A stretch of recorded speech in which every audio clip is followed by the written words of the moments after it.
Hi guys வணக்கம். So welcome to my channel. என்ன பார்க்க போகிறோம் அப்படின்னு கேட்டிங்க அப்படின்னா வந்துட்டு துக்ராக்கே மேரா பியார் அப்படிங்கிற மாதிரி ஒரு ஹிந்தி வெப் சீரிஸ். ஸோ இது வந்து நம்ம தமிழ் டப்பில் வந்துட்டு ஜியோ ஹாட்ஸ்டாரில் ப்ரீமியர் ஆகிட்டு இருக்கு. ஸோ இந்த வெப் சீரிஸ் வந்துட்டு சீசன் 2. ஓகே, சீசன் 1 அப்படின்னு கேட்டிங்கன்னா சீசன் 2 ஆல்ரெடி நான் ரிவ்யூ பண்ணியிருக்கேன். பட் அந்த டைம் வந்து அது வந்து ரொம்ப நாள் ஆகி நான் பார்க்கும்போது வந்து அதை ஓகே சரி பண்ணலாம் அப்படின்னு நான் ரிவ்யூ பண்ணேன். ஜஸ்ட் ஒரு 7 மினிட்ஸ் ஆர் 8 மினிட்ஸ் தான் வரும் அந்த வீடியோ டியூரேஷன். ஸோ லிங்க் டிஸ்கிரிப்ஷனில் கொடுக்குறேன், மறக்காம செக் பண்ணி பாருங்க. ஹிந்தியில இருந்து வந்திருந்த வெப் சீரிஸ் துக்ராக்கே மேரா பியார் அப்படிங்கிற வெப் சீரிஸ் வந்துட்டு 2024 டிஸ்னி ப்ளஸ் ஹாட்ஸ்டாரில் வந்து இருந்துச்சு. ஸோ அந்த வெப் சீரிஸ் வந்துட்டு மொத்தம் 19 எபிசோட்ஸ். ஸோ இந்த 19 எபிசோட் வந்து டோட்டல் ரன் டைம் பார்த்தீங்கன்னா ஒரு 7 ஹவர்ஸ் பக்கத்தில் வந்துடும். ஸோ இந்த வெப் சீரிஸ் வந்து எனக்கு பார்க்கும்போது எந்த அளவுக்கு இருந்துச்சு, எந்த அளவுக்கு இருக்குது, என்னெல்லாம் ப்ளாட்ஸ் இருக்கு.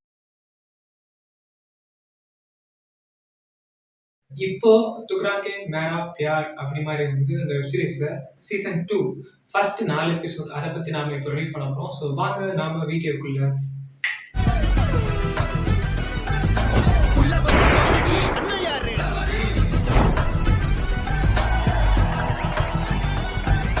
இந்த துக்ராக்கே மேரா பியார் அப்படின்னா என்ன கான்செப்ட், என்ன ஏது அப்படின்னு கேட்டிங்க அப்படின்னா, ஃபர்ஸ்ட் சீசன்ல வந்து ஒரு பயங்கரமான ஒரு ஃபேமிலி, ஓகேவா, ஒரு பொண்ணோட சைடில் ஒரு பயங்கரமான ஒரு ஃபேமிலி, ரொம்ப கேஸ்ட்டு அப்படி இப்படி பொண்ணுங்கன்னா ரொம்ப அப்படி பார்த்துப்பாங்களே. ஸோ அப்படிப்பட்ட ஒரு குடும்பம், அப்படி ஒரு ரொம்ப ரவுடித்தனமான அந்த ஒரு குடும்பத்தில் வந்துட்டு ஒரு அழகான ஒரு தேவதை, அதுதான் ஒரு பொண்ணு.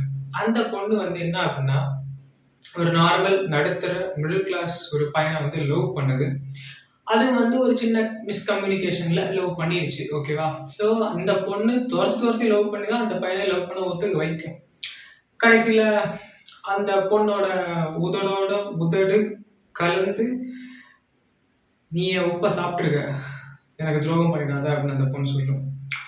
ஆனா கடைசியில துரோகம் பண்றது யாரு அப்படின்னு கேட்டீங்கன்னா, சில சுச்சுவேஷன்னால அந்த பொண்ணு அந்த பையனுக்கு துரோகம் பண்ணிடும்.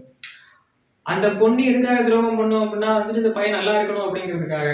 ஆனா அங்க நடக்குதுன்னு தெரியுமா, அவனோட அம்மா செத்து, அவனோட தங்கச்சி செத்து, கடைசியில அவங்க அப்பா பைத்தியம் பிடிச்சி போற மாதிரி சுச்சுவேஷன் ஆகும்.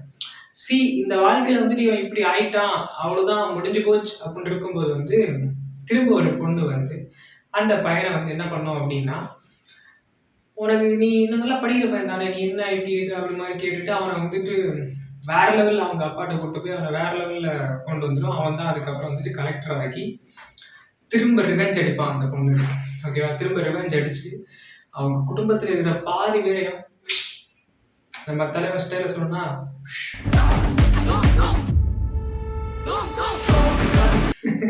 அப்படி பண்ணி விட்டுருவாப்புல. ஸோ இது சீசன் 1ல வந்துட்டு பயங்கரமா இருக்கும். அதுக்கப்புறம் அந்த பொண்ணும் என்ன பண்ணும் அப்படின்னா, நான் ஒன்று சும்மா விட மாட்டேன் அப்படி மாதிரி வந்துட்டு லவ் பண்ண பையனையும் வந்துட்டு கிளம்பும் கொல்றதுக்காக, சாவடிக்கிறதுக்காக. ஆனா அங்க தப்பி யார் மேல அப்படின்னா வந்துட்டு முழுக்க அந்த பொண்ணு மேல. காப்பாத்துறேங்கிற பேர்ல வந்துட்டு அவன்கிட்ட இருந்த நம்பிக்கையெல்லாம் உடைச்சிருச்சு அந்த பொண்ணு. இதுக்கப்புறம் ஃபர்ஸ்ட் அந்த பையன் வந்து அந்த பொண்ணு மேல இருந்த கோவத்துல அவங்க குடும்பத்தை அழைக்கிறத ஒரு விஷயம் நான் காமிச்சாங்க அப்படின்னா, சீசன் 2ல வந்துட்டு அந்த பொண்ணு அந்த குல்தீப் குமார் அப்படிங்கிற அந்த பையனை வந்துட்டு கொல்றதுக்காக என்ன பண்ணுது அப்படிங்கிற சீசன் 2 இருந்துச்சு.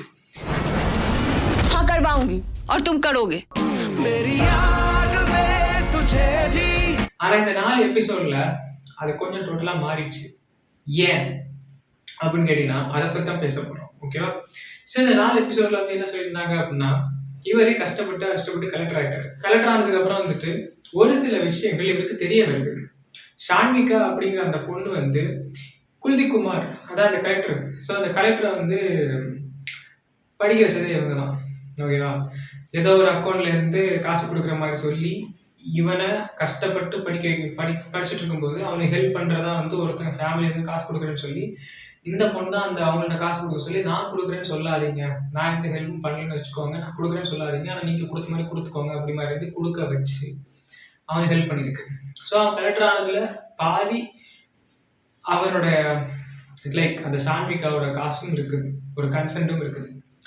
அப்படி இருக்கும்போது இந்த சில பல உண்மை எல்லாம் தெரிய வந்ததுக்கு அப்புறம் அவங்க வீட்ல வந்து ரொம்ப கஷ்டப்பட்டு நீ வந்து ஒத்துக்கலைன்னா அந்த பையனை வேணாம்னு சொல்லலை அப்படின்னா வந்துட்டு அந்த பையனை குடும்பத்துக்கு நாங்கள் அழிச்சிடுவோம் அப்படின்னு சொன்னதுனால அந்த பையனை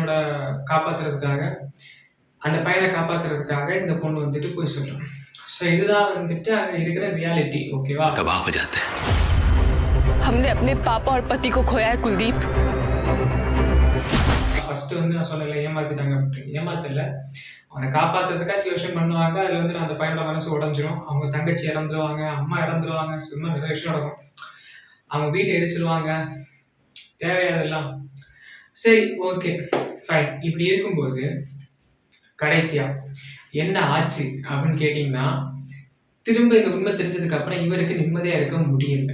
குல்தீப் குமார் அப்படிங்கிற ஒருத்தருக்கு வந்து நிம்மதியா இருக்க முடியல. அந்த நிம்மதியை தேடி அலைஞ்சிட்டு இருக்காரு. இந்த பையனுக்கும் லைக் லவ் பண்ண இந்த பொண்ணுக்கும் காதலிச்ச இந்த பையனுக்கும் தனித்தனியா மேரேஜ் ஆயிடுச்சு. ஓகேவா? இந்த பொண்ணுக்கு ஷான்விகா அப்படிங்கிற பொண்ணுக்கு வந்துட்டு ஒரு போலீஸ் ஆஃபீஸர் மேரேஜ் பண்ணாங்க. அந்த போலீஸ் ஆஃபீஸர் இறந்துட்டாரு. இங்க ஒரு ஹெல்த் மினிஸ்டர், ஓகேவா, மந்திரி. ஸோ இவருக்கு வந்துட்டு இருக்கிற பொண்ணை தான் நம்மளுடைய குல்தீப் குமார் வந்துட்டு மேரேஜ் பண்ணியிருப்பாரு. ஆனால் அவங்களுக்குள்ள பெருசாக கம்யூனிகேஷன் இல்லை. வீட்டிலாம் இருக்காங்க ஒன்றா, பட் கம்யூனிகேஷன் இல்லை. இப்படி இருக்கும்போது கம்யூனிகேஷன் கேப் இருக்கிறதுனால திரும்ப வந்துட்டு இவங்க சந்திக்கிற ஒரு வாய்ப்பு கிடைக்குமா அப்படி மாதிரி வந்துட்டு ஒரு விஷயம் ஓடிட்டு இருக்குது. ஆனால் இங்கே ஒரு மேஜர் ப்ராப்ளம் என்ன அப்படின்னா வந்துட்டு ஜவுஹான் அப்படிங்கிற ஒரு குடும்பம் இருக்குங்க. அந்த குடும்பம் தான் வந்து நம்மளுடைய ஷான்விகா அவங்களுடைய குடும்பம். ஒரு ஒரு வகைரான்னு சொல்லலாம். ஓகேவா? ஸோ அந்த வகைரா குடும்பத்தில் வந்து இப்படி இருக்கும்போது இவங்க குடும்பத்தை அழிச்சதுல பாதி விஷயம் வந்துட்டு இந்த மந்திரி இருக்காருல்ல, அவர் தான் செய்யணும். நான் எவ்வளவு நாள் தான் வந்து உங்க கூட வந்துட்டு அடிமையா நொட்டினே இருக்கிறது, உங்களை கொல்லணும்ல, அதுக்காக வந்து சில விஷயம் பண்ணுவாரு. அது இந்த மந்திரி வந்து இந்த குல்தீப் குமாரை வச்சு பண்ற மாதிரி பண்ணி இந்த குல்தீப் குமார் மேல வந்துட்டு பழிய போட்டு இவர் தப்பிச்சிருவாரு. ஆனா பழி வந்து எப்படி விழுவும் அப்படின்னு கேட்டீங்க அப்படின்னா, இவர் கலெக்டர் இல்லை. ஸோ அதனால அவங்களுக்குள்ள முட்டிக்கும்.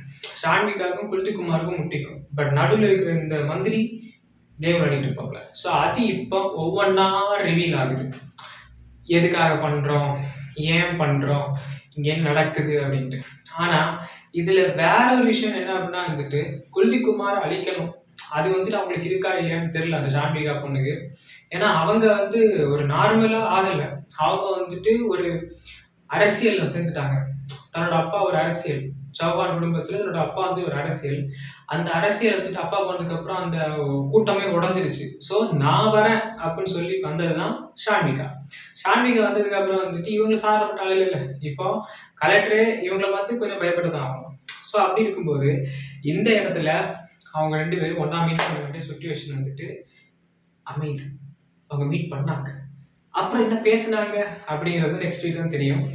அண்ட் இதுக்கிடையில வந்து சில பல துரோகங்கள், அந்த மந்திரி வந்து அந்த ஷான்விகாவை கொள்ள நினைக்கிறது, அண்ட் வந்துட்டு மந்திரி வந்துட்டு தன்னோட பொண்ணுக்கு ஏதாவது இழப்பு ஏற்பட்டா, இல்லை குல்தீப் குமார் தான் கல்யாணம் பண்ணியிருக்காரு மந்திரியோட பொண்ணை. அப்படி இருக்கும்போது இவர் வந்து ஷான்விகாவை லவ் பண்ற மாதிரி தான் இப்பவும் இருக்காரு. ஸோ தட் மீன் தன்னோட பொண்ணு, மந்திரியோட பொண்ணுக்கு வந்து ஏதாவது பாதம் ஆச்சு அப்படின்னா வந்துட்டு அது குல்தீப் குமாரா இருந்தாலும் சரி, எனக்கு துரோகம் பண்ற என் அப்பனா இருந்தாலும் சரி, சும்மா விட மாட்டேன் அப்படி மாதிரி இருந்துட்டு சொல்லிட்டு இருப்பாரு. கொன்றுவேன் அப்படின்னு சொல்லுவாரு. ஸோ அவர் இன்டெரக்டா வந்துட்டு யாரா இருந்தாலும் விட மாட்டேன், துரோகம் பண்றது யாரும் விட மாட்டேன் அப்படின்றாரு. துரோகம்னா வந்துட்டு தன்னோட பொண்ணுக்கு. ஸோ இப்படி வந்துட்டு துரோகம், வஞ்சகம், பொறாமை, பிரச்சனைகள், பிரட்டல்கள், உருட்டல்கள் அப்படி மாதிரி வந்துட்டு இருக்குது. அண்ட் இவங்களை சுற்றியும் நிறைய வந்துட்டு ஏமாற்றங்கள் போயிட்டு இருக்குது.